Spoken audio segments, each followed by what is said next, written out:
Welcome to the second lecture of module 5 of mass transfer operation. In this module we are discussing distillation process. So, before going to this lecture, let us have small recap of our previous lecture. In our previous lecture we mainly considered few things. One is we had introduction to distillation. Introduction to distillation.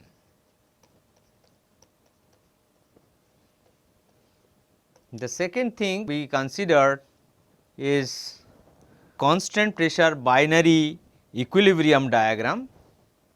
Constant pressure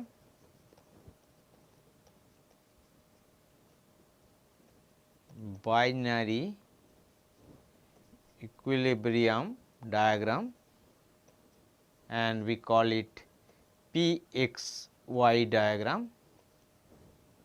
The second thing we have considered is XY diagram, and then we have discussed constant temperature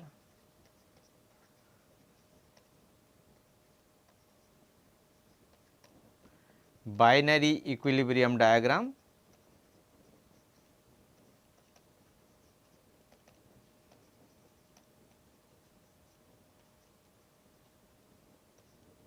TXY diagram. We have also discussed Raoult's law, and then we have discussed relative volatility.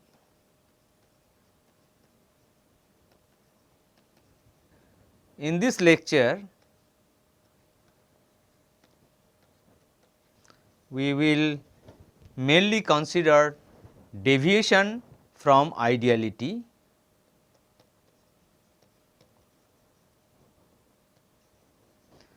under which we will mainly discuss azeotropes, and finally we will discuss enthalpy concentration diagram.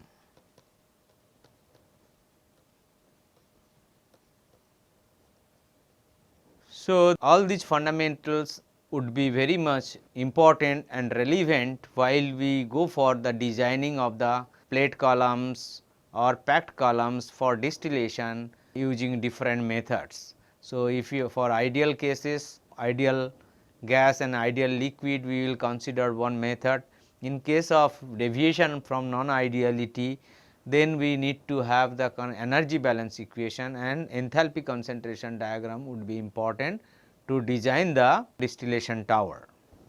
So, non-ideal systems, deviation from ideality and azeotropes, we will start with.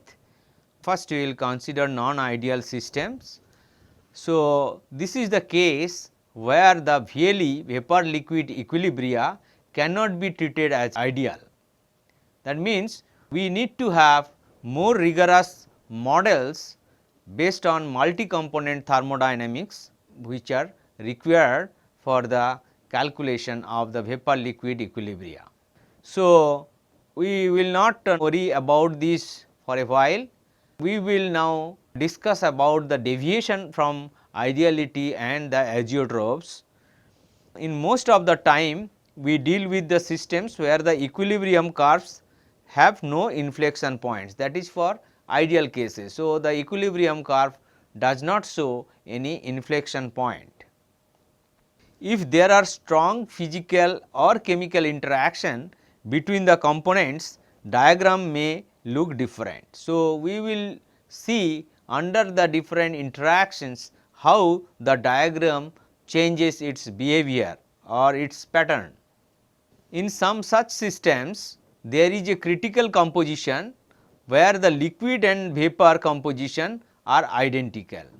Once this composition is reached, separation cannot continue without changing the pressure. These mixtures are called azeotropes.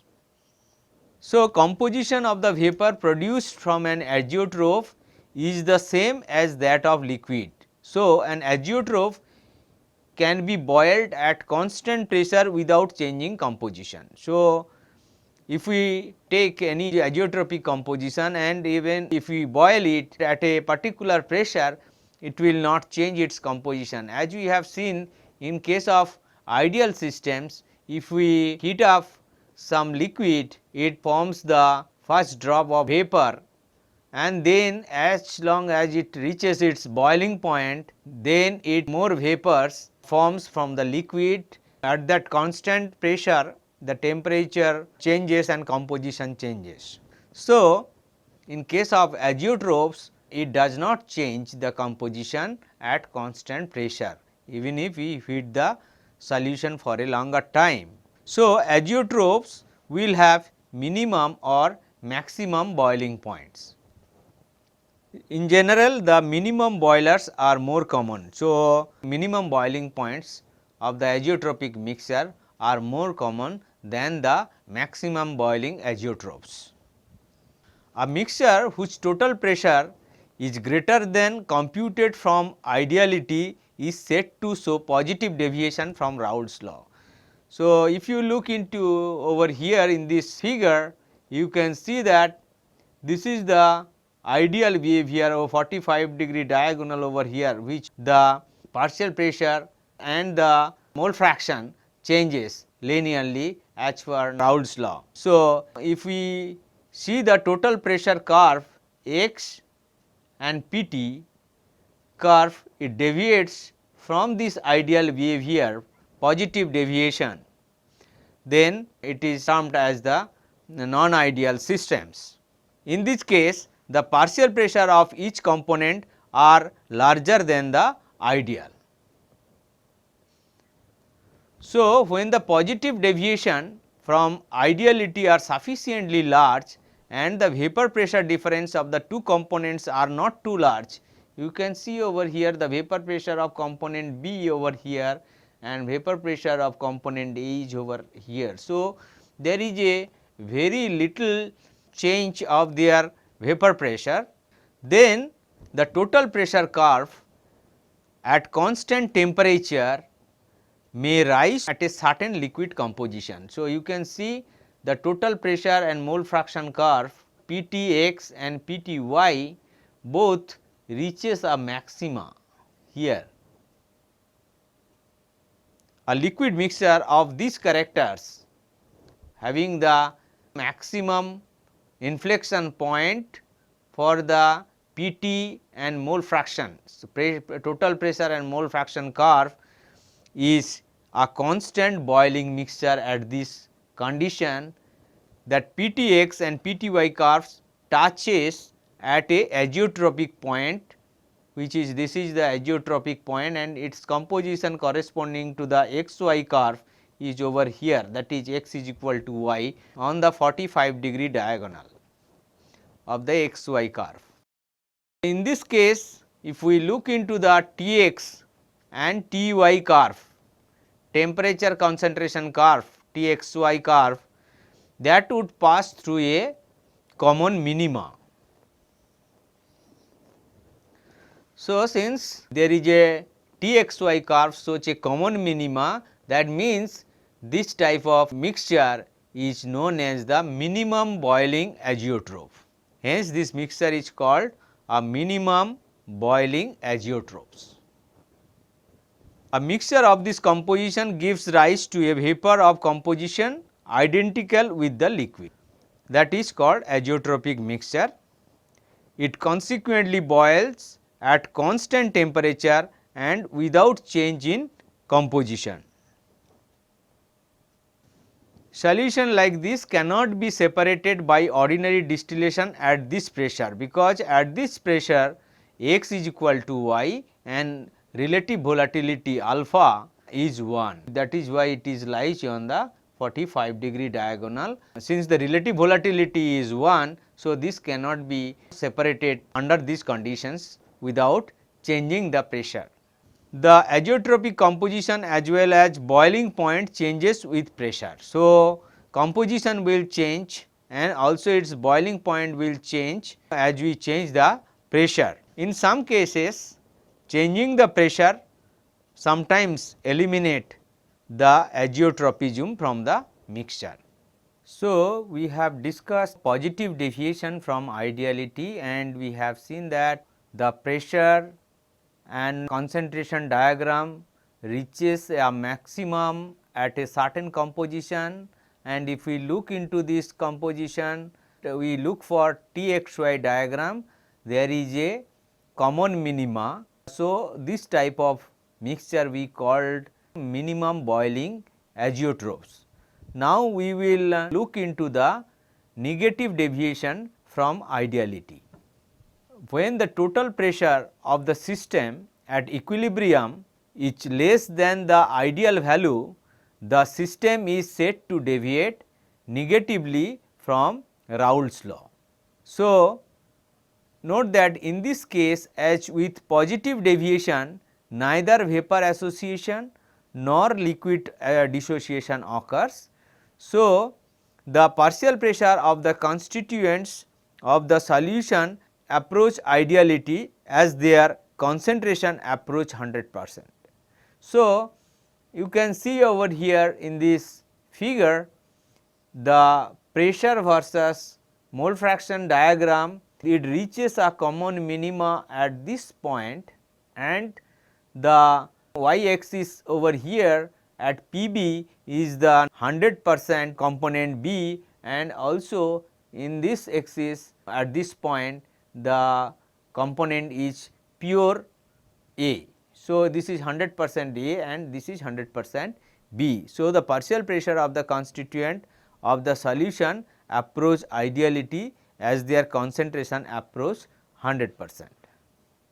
When the difference in vapor pressure of the component is not too high and in addition the negative deviation is large, the curve for total pressure against composition may pass through a minima, as we have shown you earlier.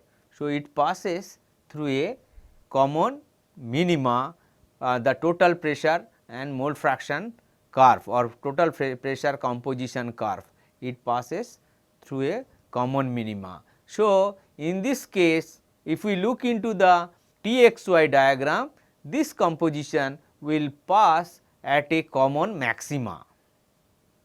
So, the condition gives rise to a maximum in the boiling temperature and is called maximum boiling azeotrophs. So, this type of behavior which is negative deviation from ideality, in this case the total pressure and the composition curve shows a common minima and Txy diagram shows a maxima, that is why it is called maximum boiling azeotrophs.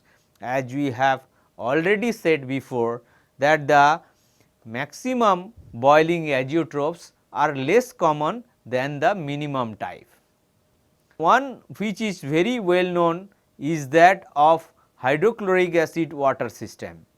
So, in case of hydrochloric acid and water system, the mole percent of hydrochloric acid is 11.1 mole percent, and at 110 degree centigrade temperature at 1 atmosphere pressure, this shows the azeotropic mixture and is a maximum boiling azeotrophs. And this can be prepared by simply boiling a solution of any strength of acid in an open vessel. So, if we take any concentration of hydrochloric acid in aqueous solution and then if we just in a open vessel, if you boil it and it reaches a particular composition at 11.1 mole percent HCl at 110 degree centigrade, and since it is open vessel. So, it will maintain the atmospheric pressure and then the composition will not change after this. So, we will have the azeotropic mixture. Now, we will discuss about the enthalpy concentration diagram. The actual variation in the liquid and the vapor streams in the distillation column depend on the enthalpies of the liquid and vapor mixtures. So, the liquid flows or the variation of the flows into the column, the liquid and vapor stream in the distillation column, this will depend on the enthalpies of the liquid and the vapor mixtures.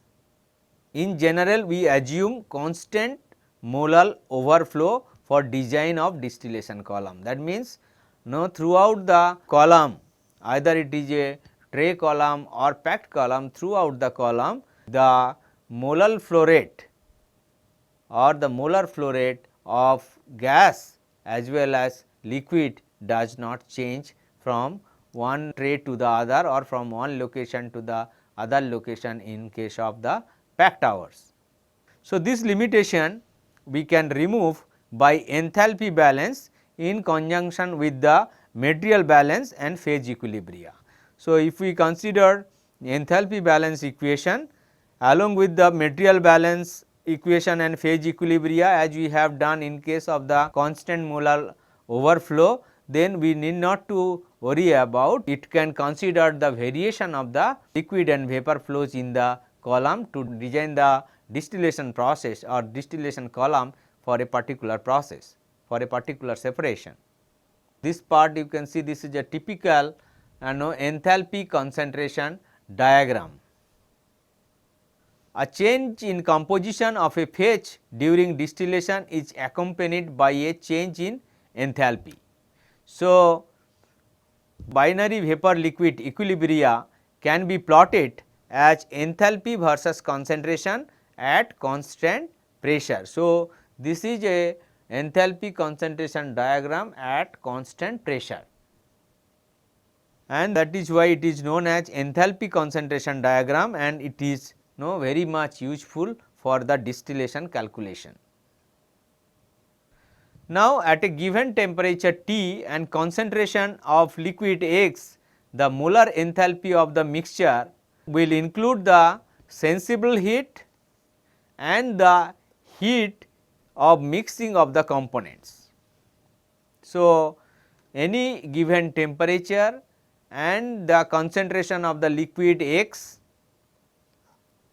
the molar enthalpy of the mixture, if you want to calculate, it will also include both sensible heat and the heat of mixing of the components.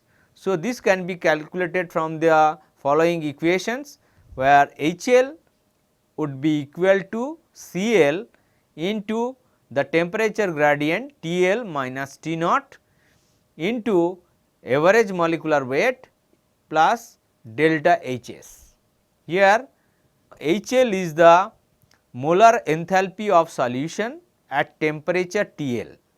For saturated liquid, this TL is the bubble point corresponding to the liquid concentration at the particular pressure.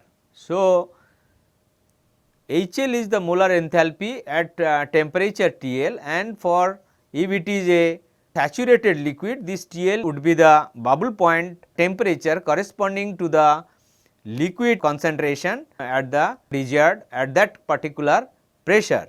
T naught over here is the reference temperature, and M average is the average molecular weight of the solution. Delta HS is the heat of solution at the reference temperature T naught, and the prevailing concentration, which is referred to the pure liquid components, and its units is energy per mole solution. So, energy per mole solution. So, this is delta HS, heat of solution. This is the molar enthalpy, which is based on the sensible heat and heat of mixing. So, this is sensible heat and this is heat of mixing. Now, heat of solution data which vary in form, and some adjustment of the units of the tabulated data may be necessary. So, it varies in different forms, and variation of the unit, so or adjustment of the unit of the data available may be necessary in some cases. If heat is evolved on mixing, delta HS will be negative. So, heat is evolved, that is exothermic in nature, then delta HS would be negative, and for ideal solution it is considered 0, delta HS would be equal to 0. Now, for ideal solutions, the heat capacity is the weighted average of those for the pure components.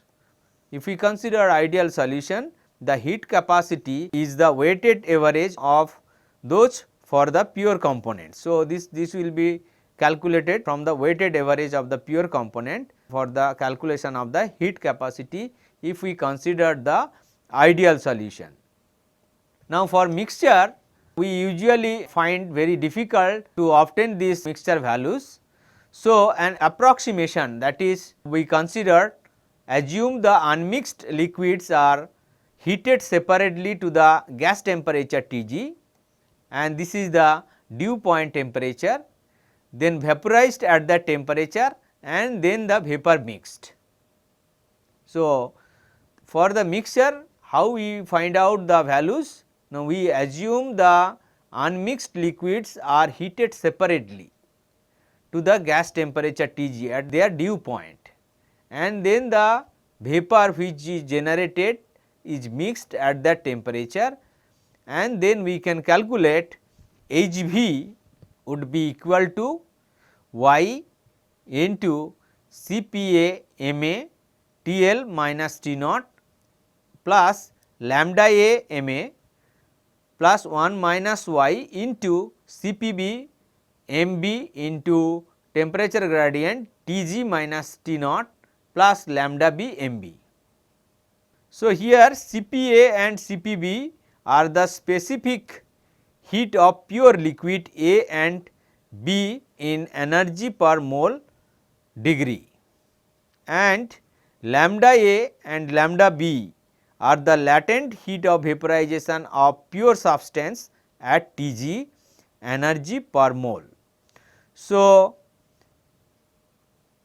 the other terms which are already mentioned in our earlier expression, which has the usual significance, and so this way we can calculate Hv. Enthalpy concentration diagrams are constructed at constant pressure and at each point represent a different temperature. But we understand that T at x is equal to 0.5 is not equal to T at y is equal to 0.5. The upper curve over here in this enthalpy concentration diagram is a plot of saturated vapor enthalpy versus the vapor composition. So, vapor composition is small y and the enthalpy of the saturated vapor is represented by Hv. So, the upper curve here represents the plot of saturated vapor enthalpy versus the vapor composition, and the lower curve is the saturated liquid HL versus the liquid mole fraction or liquid composition. Now, for any given composition, the difference between the two curves, from these curves to these curves, the difference between these two curves is the latent heat of vaporization. It is shown over here lambda b and lambda a. So, the difference between these two curves is the latent heat of vaporization of the mixture. Points between the two curves inside the envelope represents two phase mixture, and points outside the envelope represents if it is above this envelope, that is above the HVY curve. This portion, this represents the superheated vapor, and region below this curve, that is below the HLX curve, is the subcooled liquid. So, this is subcooled liquid,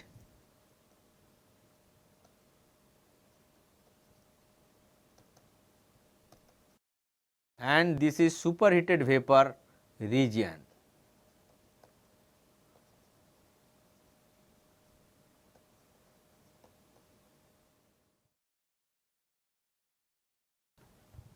Constant temperature tie lines between the vapor and liquid curves are sometimes provided, although rarely as many as one might want. So, the tie lines you can always draw as many as possible between these two curves. there is a direct relationship between hxy and xy diagrams, as we have seen before the relationship between the pxy, txy and the xy diagram.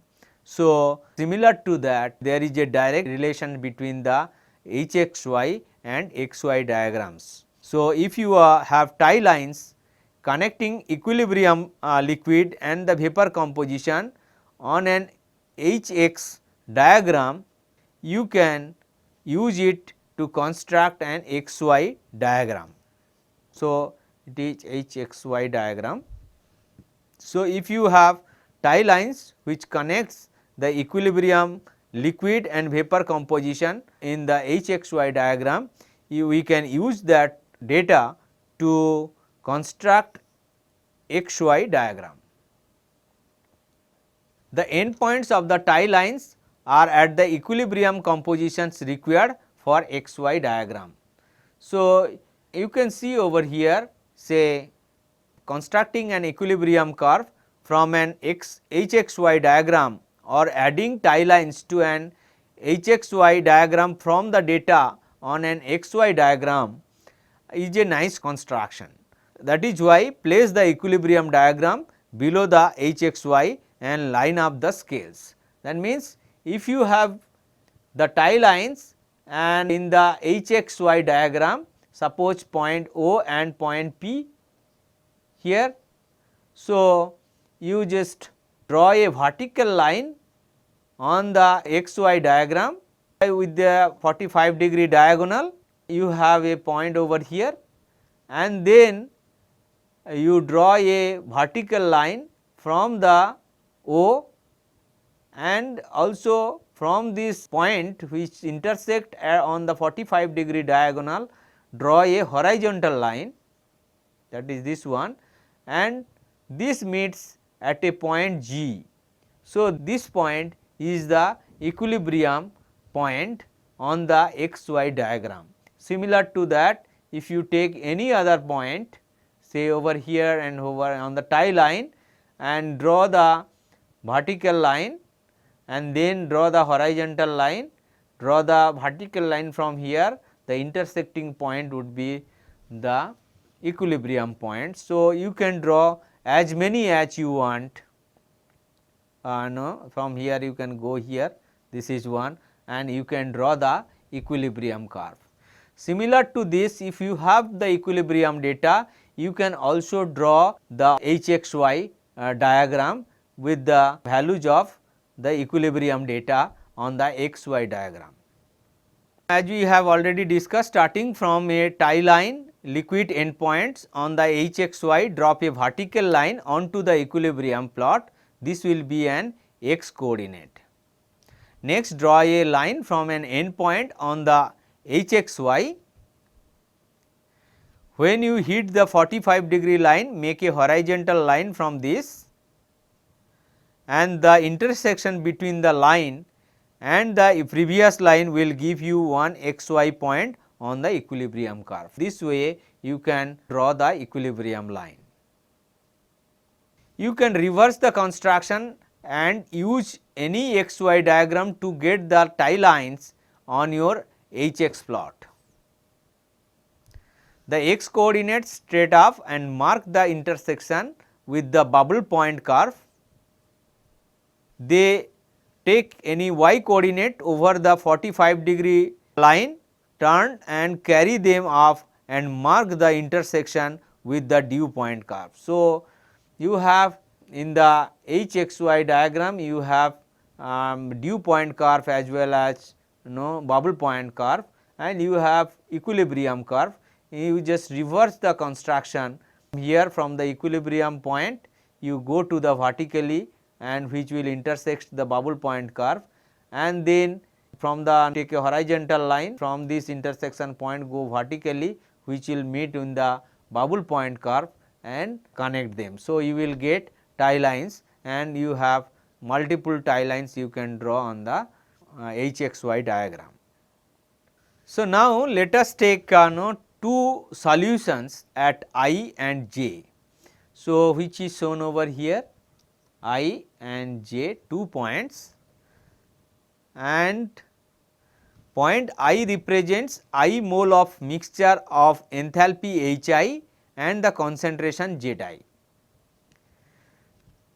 Point J represents J mole of mixture of enthalpy Hj and concentration Zj. So, I point represents I mole of mixture and having the enthalpy Hi and concentration Zi, and point J which represents J mole of the mixture having the enthalpy of Hj and Zj. Now, the solutions are mixed adiabatically to produce another mixture of K. So, which is shown over here. This is a mixture which is produced by mixing I and J adiabatically and having the total K moles of enthalpy Hk and concentration Zk. So, Hk and Zk. Now, if we do the balance equation, this would be total material balance, it would be I plus J, they are mixing and making a total of K moles. Balance for component A, if we do I into Zi, the I moles into the composition of the I, it is Zi. So, I Zi plus J Zj would be equal to K into Zk.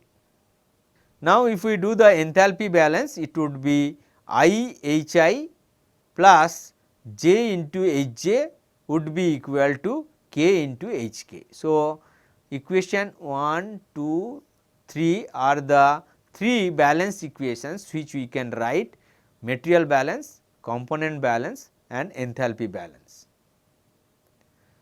Now, if we eliminate K from equation 2 and 1, so this is equation 1 and this is equation 2, and if we eliminate K from these two equations, we would obtain I by J would be equal to Zj minus Zk divided by Zk minus Zi. Now, if we eliminate K from equation 3 and 1. So, if we consider equation 3 and equation 1 and if we eliminate K, we will obtain I by J would be equal to Hj minus Hk divided by Hk minus Hi. From here we can write Zj minus Zk because these two are no same because I by J. So, we can equate them. So, we will obtain Zj minus Zk divided by Zk minus Zi would be equal to Hj minus Hk divided by Hk minus Hi.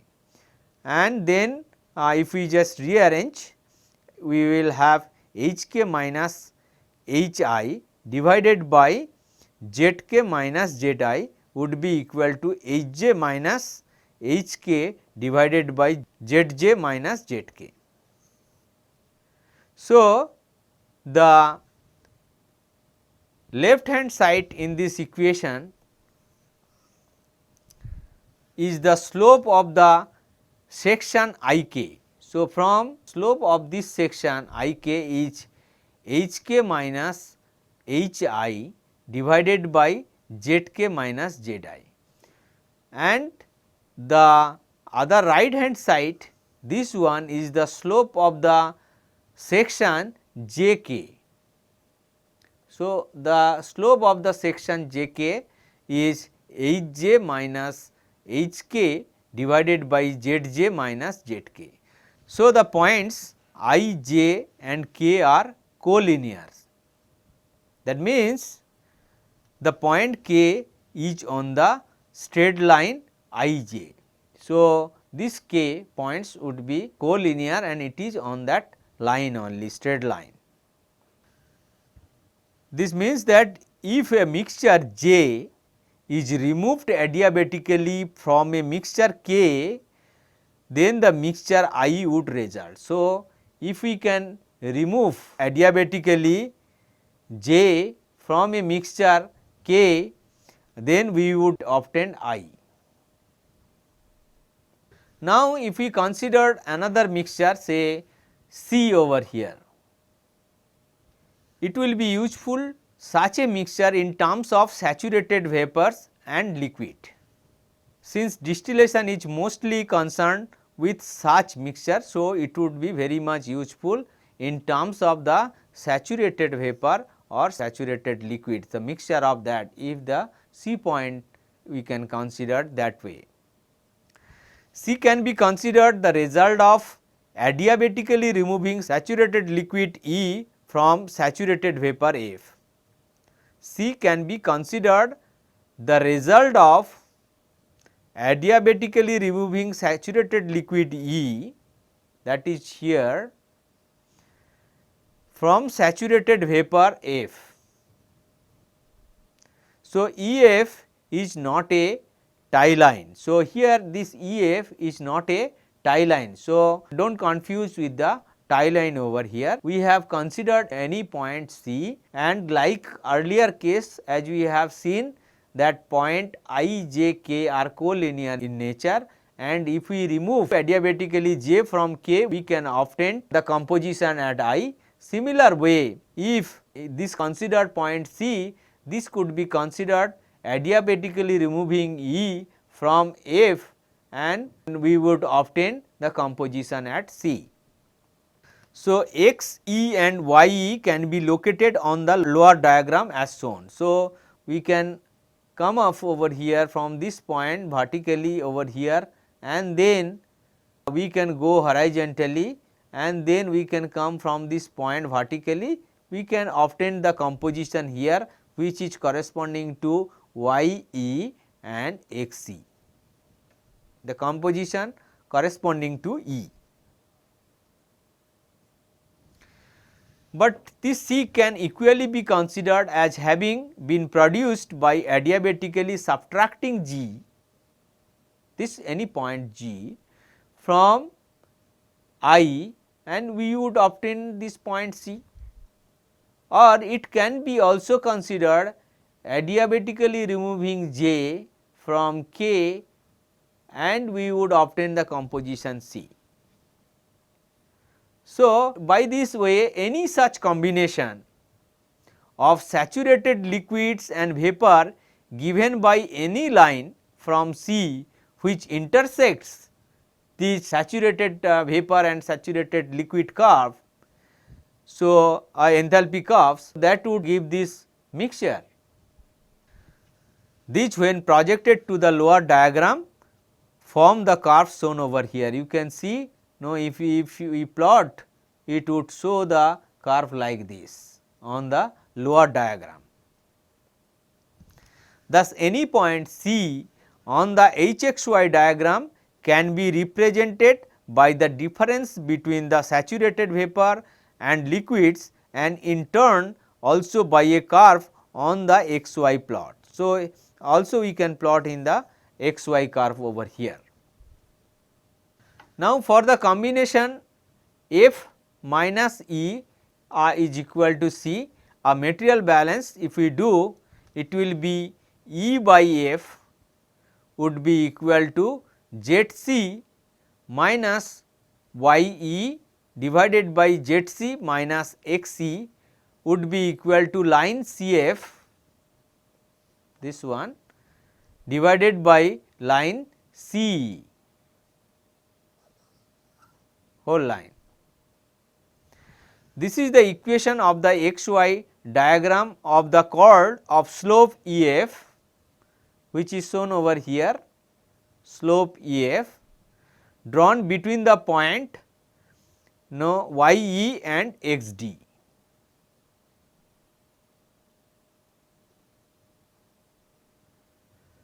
So, this is where between the point, this is drawn between the point YE XD and Y is equal to X is equal to ZC. So, this is ZC, this point,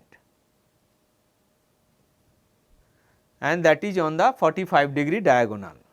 Similarly, the ratios F by G and j by k would be shown by the slopes of the chords drawn from these points to y is equal to x is equal to zc. So, you can see the other chords which are drawn over here.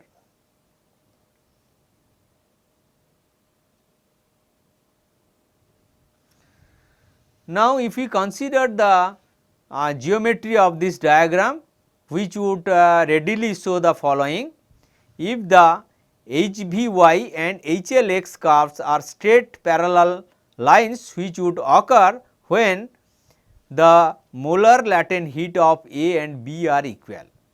So, these two curves, this is HVy or HGy and HLX curves would be straight parallel line, and if the molar latent heats of A and B are equal.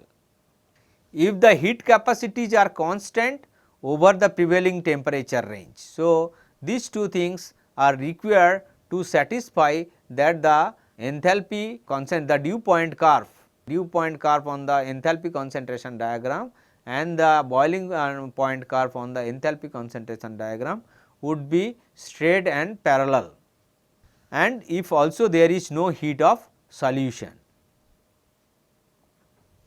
Then E by F would be equal to G by I would be equal to J by K for adiabatic subtraction. So, these will be all equal. Since the line segments ratios are then equal and the curve on the xy representing C becomes a straight line. So, instead of this curve chord you will get a straight line. If the point C is moved upward, the curve on xy becomes steeper. So, as you take it off upward direction, as long as possible, slope of the curve would become steeper and ultimately it will coincide with the 45-degree diagonal.